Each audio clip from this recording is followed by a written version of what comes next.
Saan yung Valentine show mo? MOA. Dun pa rin with ibang artists. Apat ulit kami. Ay, parang last year. But you enjoyed, doing your solo show at the Soleil. I did very much, but it was a hard show.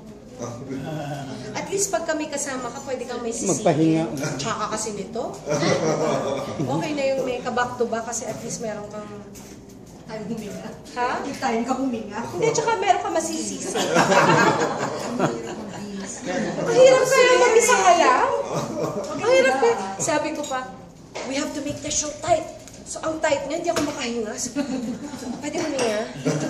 Ang hirap-hirap yung show. Kasi parang hindi na rin ako nag-show ng ako lang mag-isa for a long time. So, nung nandun na ako, although I think I was at my, parang kondisyon naman ako that time. Pero, Maganda yung show. ang hirap, ha?